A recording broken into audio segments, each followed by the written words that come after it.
This video is the first in an ongoing series of videos that I'm going to be releasing all about better thinking. Within this series, I'm going to be talking about some of the lessons that I've learned as I try to improve my thinking skills. In this first video, I aim to give you an introduction into the nature of this series and how it might help you. Improving your thinking skills can help with spotting bad reasoning, avoiding being deceived, making better decisions, controlling how much influence emotions have over our decisions, questioning our assumptions, and looking out for bias which can't be backed up by logical reasoning. If we think of our brains as being a bit like a computer, computers run on patterns, and our brains run on patterns too, but these patterns can be flawed.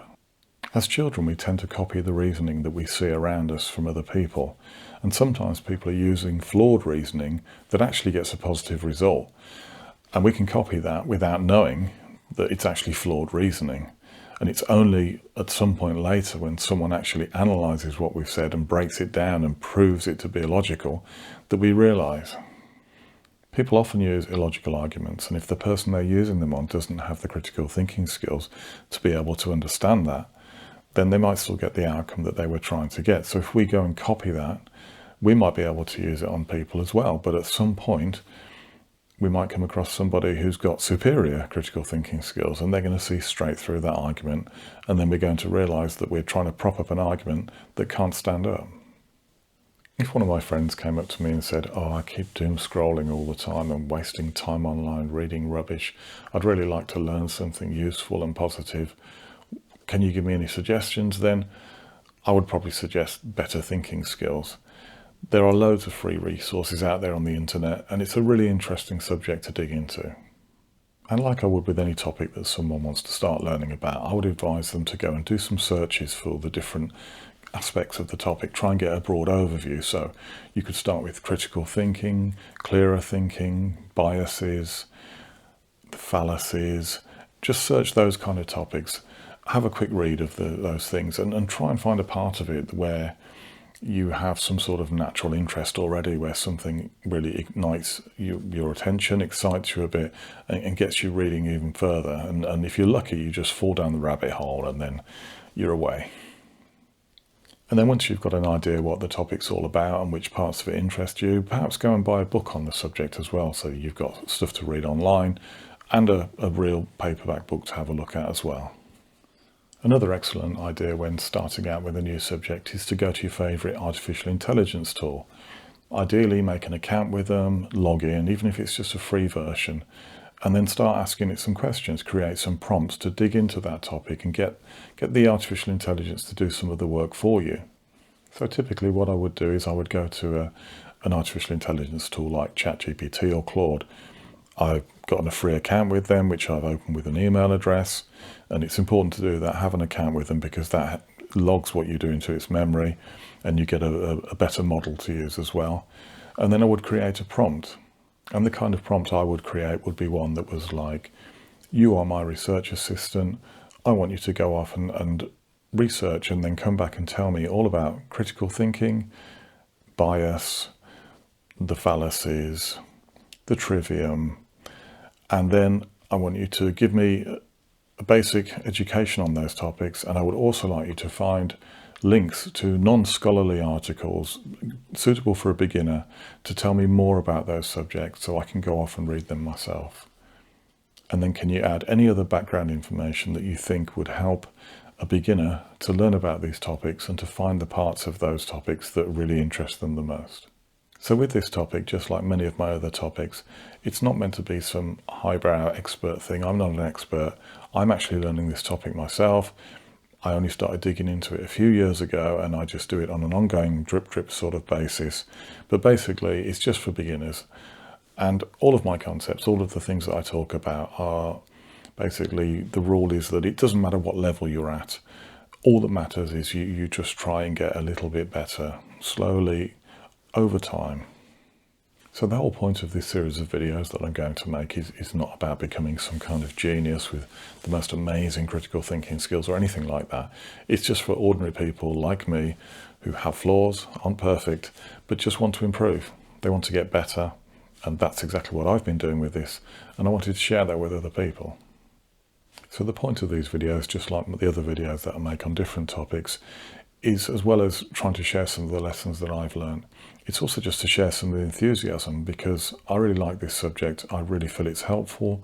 I feel that just over a long period of time, just looking into it, just having an interest in it, it just slowly but surely just improves your ability. And that is quite a broad area of things. It can affect your work, your relationships, just things you read, things you watch. You're just getting a little bit sharper in terms of what information you allow yourself to consume. It's just building a bit of a mental firewall so that you're trying to make sure that the information that you consume is good information rather than bad information.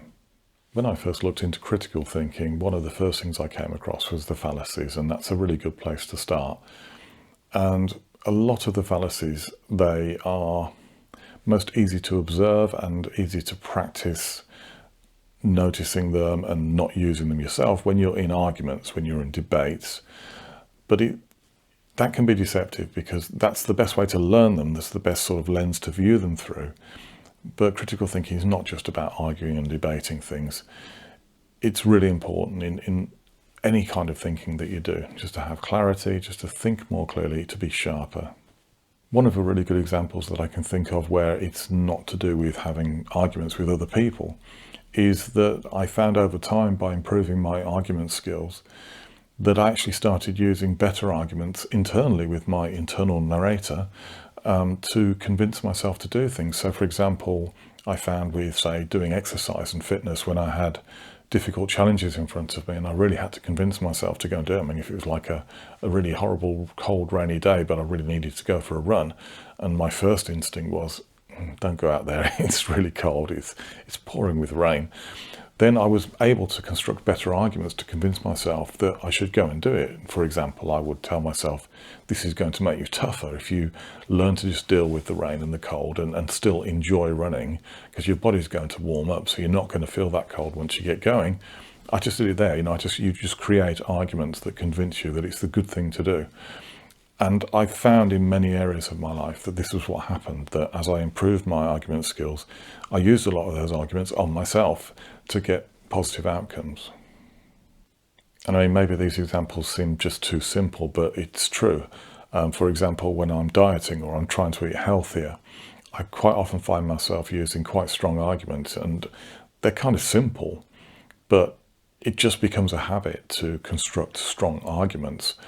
And that can be the difference between doing the right thing or not. If you just get a little bit better at arguing with yourself, then let's say 50% of the time you eat bad food and 50% of the time you make a good decision and you eat good food.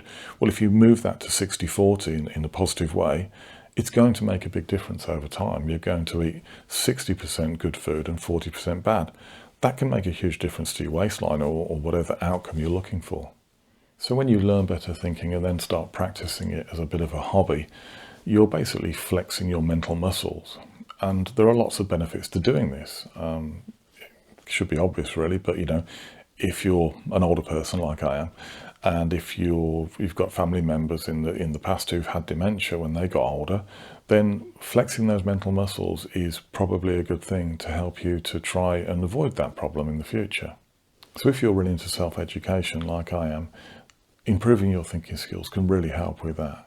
For example, when we learn things like how to separate, to see the difference between facts and beliefs, or when an argument's coming from logic or coming from emotion, when we learn these types of skills, it can really help us with our learning. For example, if we're learning online, we can establish whether something is an authority source or if it's just some rumours that are coming out. It's important to know these things so that when we consume information, we can be as sure as we can be that it's coming from an authoritative source, that the information we're consuming is good information rather than bad information.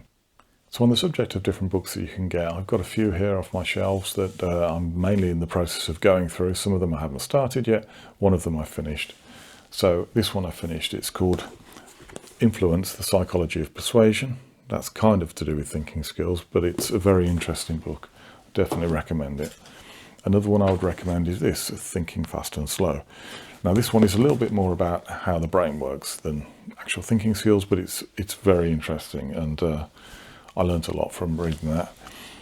This one is called Predictably Irrational, And this one is very similar. It's called Irrationality. But I think both of those sold really well.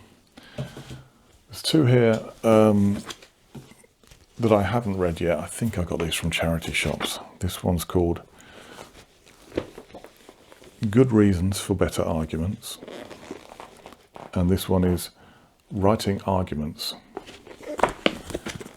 Then on the subject of arguments, there's also Thank You for Arguing and The Art of Thinking Clearly.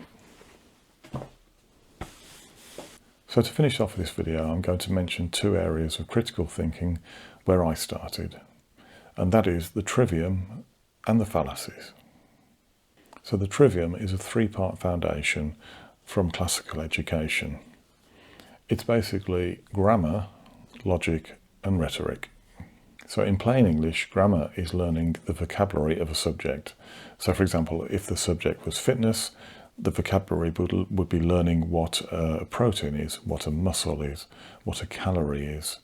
It's kind of like the what of a subject. The second part, logic, is about understanding the why.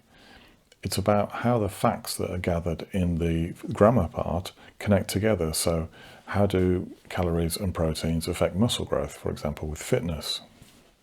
Logic is also about finding contradictions and noticing where things are illogical, where things don't make sense. So the third part, rhetoric, is like the how. It's about communication, and it's about taking the processed thoughts and expressing them clearly, effectively, and persuasively. So in plain English, it's about being able to explain why you've reached a conclusion that makes sense and stands up to scrutiny.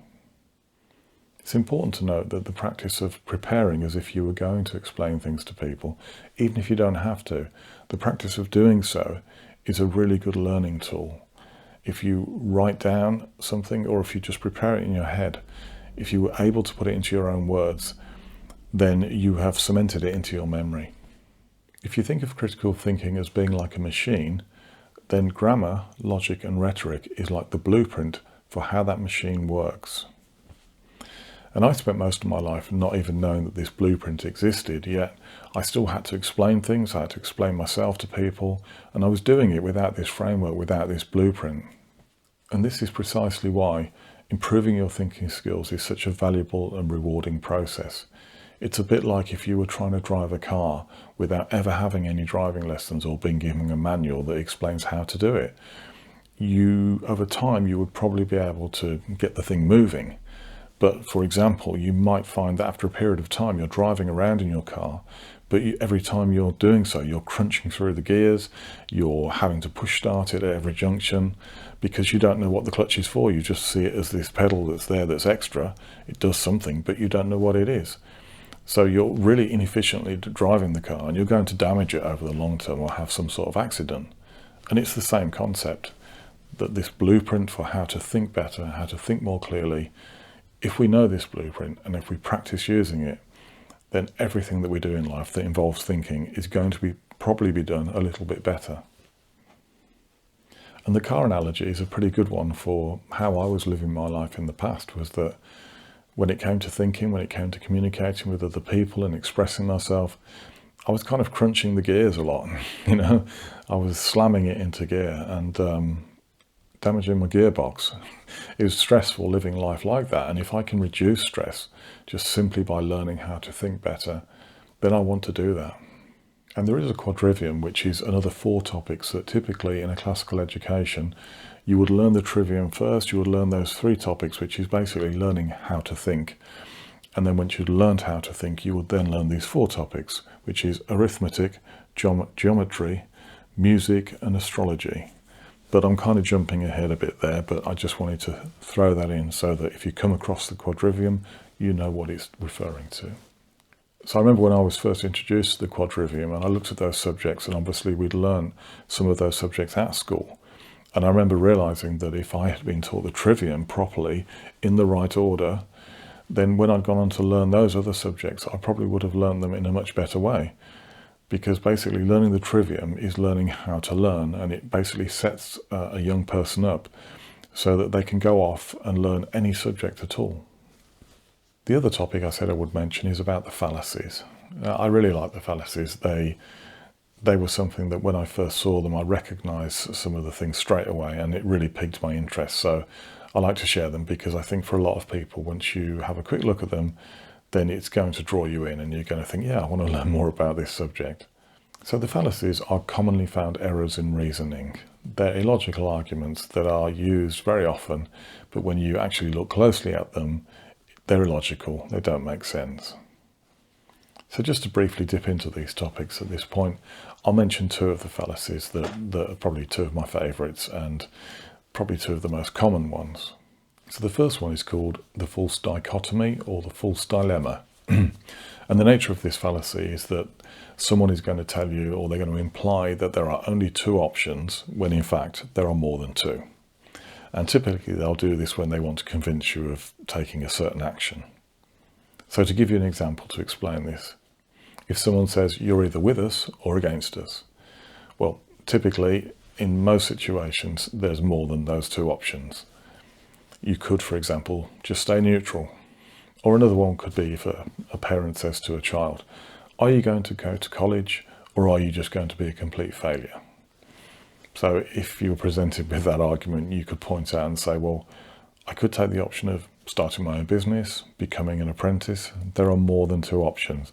And that's the best way to deal with the false dichotomy, is when someone tries to use it, when you spot it, just point them out to the people that there are more than two options and just explain what the third option might be.